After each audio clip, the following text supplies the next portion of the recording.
So I was riding an airplane. This is a very weak title, I know, but I can't really come up with something better. This is a fairly tame but, through my eyes, creepy as hell. So last Saturday I got on an airplane going to Ohio. Everything was normal, until I looked at the row of seats parallel to mine. Some guy was looking at me with a creepy look. I shrugged it off and tried to go to sleep. I closed my eyes but kept thinking about him. He looked like Apu from The Simpsons, except with shorter hair and darker skin color, and looking a lot creepier. At one point, I just fell asleep until I heard the girl from the speaker speak things that we were arriving at Ohio. I look at the guy. He was staring at me with the creepiest stare I've seen in a long time. I think he was watching me sleep. He just looked at me until we landed. I hauled ass out of there and made sure he didn't follow me, and I never saw him again. And I never saw him leave the plane either. So, guy watching me sleep on an airplane, let's not meet again.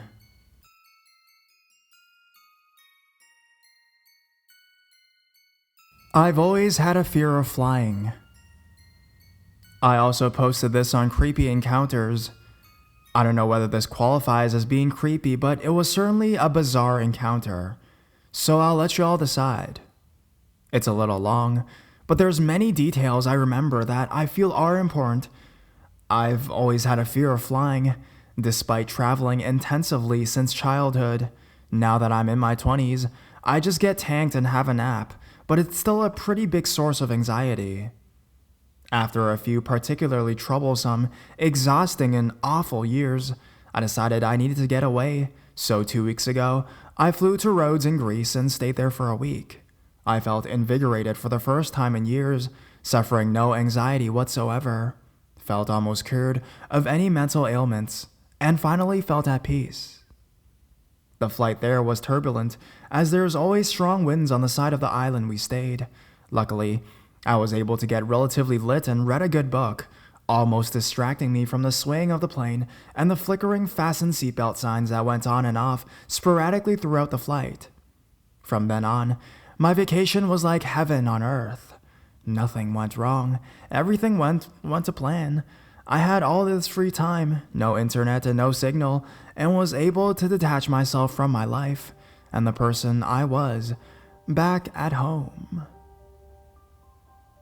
Then, the flight home came. I bought a Southern Comfort for next to nothing at the airport because y'all know I'm not spending €8 on a Barbie-sized bottle of Jack Daniels on the flight. I was told I couldn't drink any of it on board, so my anxiety was all over the place. I find my seat in the aisle on the right side of the plane, put my luggage in the overhead. I'm clammy and tired and feel dirty, as I wasn't able to take a shower before I left, as my checkout was at 12 and the flight wasn't until 9. I'm fiddling with my phone, deciding which playlist will fully distract me from my anxiety when I look up. There's a girl standing there, waiting to be seated in the window seat. She was skinny, around 19 or so, with short blonde hair. I could tell immediately that something was wrong with her, like the top left portion of her face had been caved in, and she'd had reconstructive surgery. It was also plain to see that she was blind in her left eye. It didn't bother me, of course. Why would it? She's disabled, but she's still a human. I'm not one to discriminate. I smiled at her and got up to let her in so she could sit. She was soon followed by her mother, 5 feet tall and twice as wide. I knew immediately that this flight was going to be a different kind of fucking nightmare, but I still had no idea how bad it could become.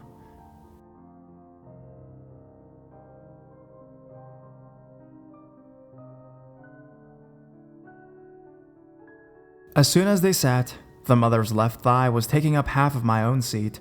As an aside, I have nothing against fat people, as much as it seems that way, but you'll soon find out it wasn't the problem that she was fat, it was that she was so self-entitled and inconsiderate.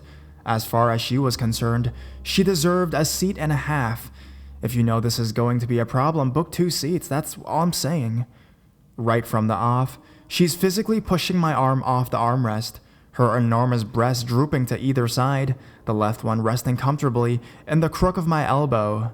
My legs have nowhere to go but the aisle, and as the aisle armrests do not budge, my thighs are wedged between it and the seat, becoming steadily more bruised.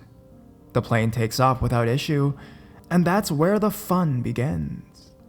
Gilbert Grape's mom over here is picking her nose, eating it and wiping it on the seat in front. She's scoffing one bag of chips after another, as well as pastries, sandwiches, cupcakes, and eating the crumbs off her tits. In between intervals of scoffing and burping when snorting and farting, she begins to write. Her handwriting is that of a child, sloppy and wonky, the pen becoming lost within her thick fingers. I glance over at what she's writing. It's something along the lines of, "This is my security blanket. I take it everywhere I go. I have enjoyed camp this week, and I'm so excited to go again.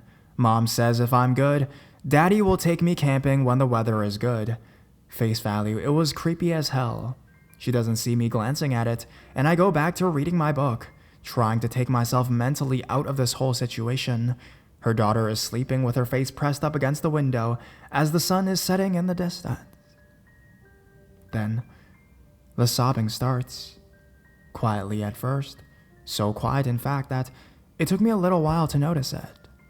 I thought it was her daughter at first, but giving them both a side glance, I noticed the daughter is sound asleep, and the mother's face is shiny and red. I don't ask her what's wrong. I don't want to enter into a conversation with this woman. She has one of those cries like a toddler, where she inhales 3 times fast and then exhales slowly, in between snorting. "All my fault," she's saying. "All my fault."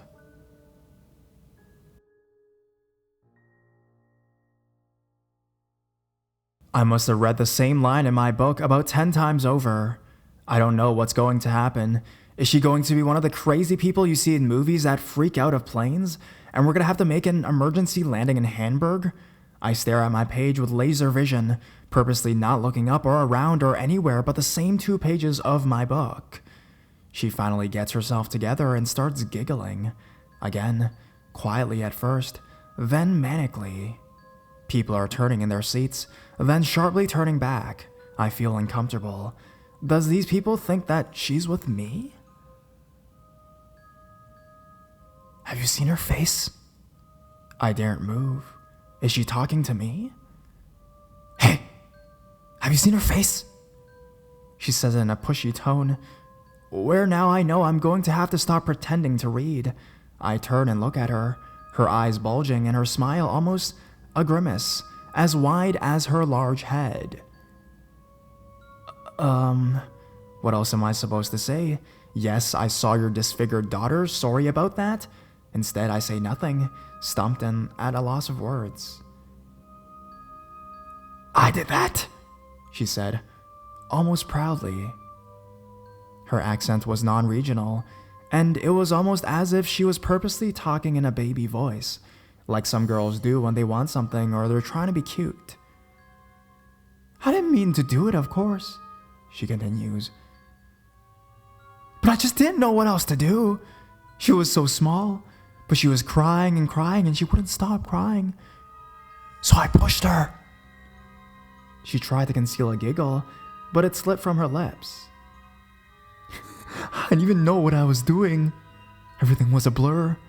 Next thing I know, she's on the floor screaming. I throw my coffee mug at her and it was just smash, boom, right between her eyes." I was appalled.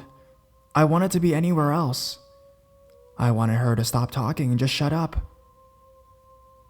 "No one knows I did it," she whispered, barely audible. "They were going to take her away from me. Then her dad was gone. And I told people she fell off her swing and hit her face on a rock. She's almost fully blind. People pity me now." She said that last part with a tiny hit of glee. For the first time, I looked her fully in the face. The whole time I've been staring into blank space, not knowing what to do with myself. Her fat leg was on my seat, seemed to shuffle excitedly. She had a dreamy smile on her face, as if she was remembering a time in her adolescence, maybe the best summer of her life, maybe her first love. Except what she was saying to me was that she purposely maimed her daughter. At this point, I'd had enough. I pushed the button for hostess and asked if I could move. The whole time, her daughter slept soundly. The hostess said that I could move, but inquired very politely, "May I ask why?" I looked her dead in the face and said, "I've never been more uncomfortable in my life." I was put near the back of the plane, and the rest of the flight was uneventful, save for the fact that we flew into an enormous storm due to the insanely warm weather that's been plaguing Europe in the recent weeks. Even then, I was so distracted by the conversation I just had that I could think of nothing else. She kept looking back at me, 8 rows in front, and just smiling until I looked away. But I could still feel her little piggy eyes on me. Finally, we landed, and I felt an enormous sense of relief. My aunt and uncle were picking me up from the airport, and I could just get into their car and drive away from this awful, terrifying woman. As I was collecting my things from the luggage rack, she was already exiting the plane. I happened to look up, and she turned slowly, then smiled, and winked at me like a fucking jigsaw before she took her last step onto the stairs, her daughter holding her arm for support as she shuffled her off the plane. I hung back for a while, pretending I couldn't find something. There was no way I was getting on a shuttle bus with her. That was the last I saw of her. I didn't see her at airport control or baggage claim. This was almost a week ago. But I can't get the image of this woman and her poor daughter out of my head. Whether she was lying or not, it doesn't really make that much difference to me. Even lying about it almost seems as sick as actually doing it. And yes, now I'm even more afraid of flying.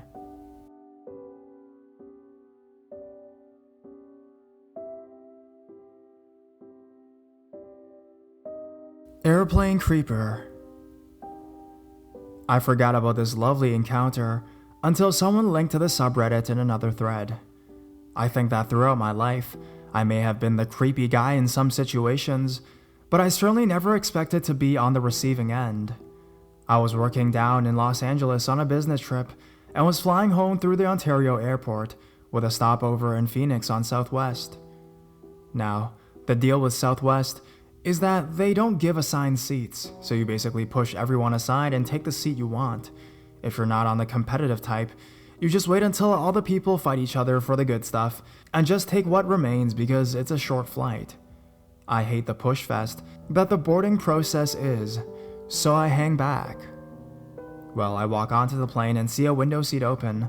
Alright, I like the window seat. I like to take a look outside every now and then. At this point, the plane is getting pretty full and someone takes the aisle seat. Eventually, it gets really full, and another guy takes the middle. Everything is going well. We take off, get in the air, and are soon at cruising altitude. The guy in the middle starts ordering beers with vouchers and chats up the guys in the aisle seat. I pretend to be catatonic since I'd finished a long project in LA and wanted to relax a bit. I notice, as we start nearing Phoenix, that his legs keep spreading apart and touching us and the guy in the aisle, and he's pretty much started avoiding him. He speaks up and introduces himself, and we start some small talk. I was too polite to shut him out, although in retrospect, I wish I had headphones at that point or something.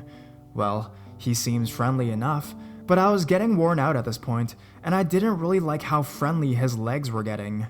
We land in Phoenix, and in the confusion of getting off the plane, I lose him in the airport. All is well.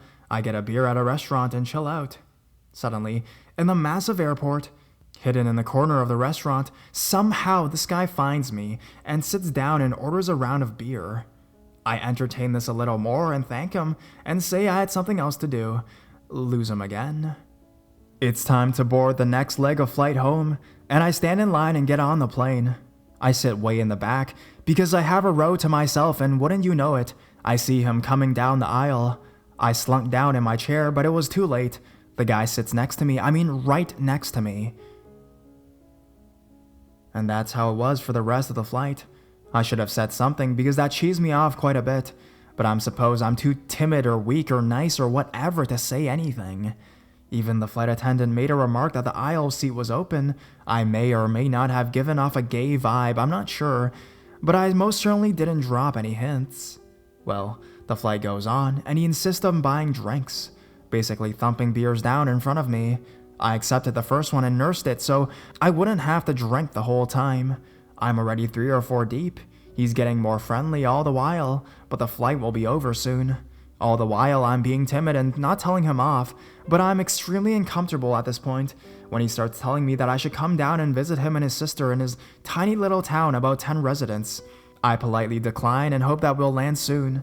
All the while, he keeps staring down at my legs. I thought he was now really trying to creep on me, and I was trying to tell him I didn't want to hang out with him. We land, and I'm dreading waiting out the emptying of the plane when they inform us that the exit will be open. Hooray, I zip out of there like it's the last day of school and go home and think my ordeal is over. I start relaxing at home, and when suddenly my phone rings. I don't recognize the number, and it's after hours, so I let it go to voicemail. I listen to the voicemail, and it's the guy from the plane. The bastard got my number from my laptop bag. It was something like, "I thought we were gonna hang out. I told my sister about you. We're waiting at the airport." I never agreed to that, and hoped they would get the hint and just leave me out of it. Throughout the next 2 weeks, I got more voicemails, each one increasing in desperation. "I thought we were friends. Where are you?" etc., etc. I finally figured out how to block a particular number on my phone and never heard from him again. I like to think I dodged a bullet by not having my address on my laptop. Every time I returned to LA, I was afraid that he would find me again, even if I was ready to tell him off.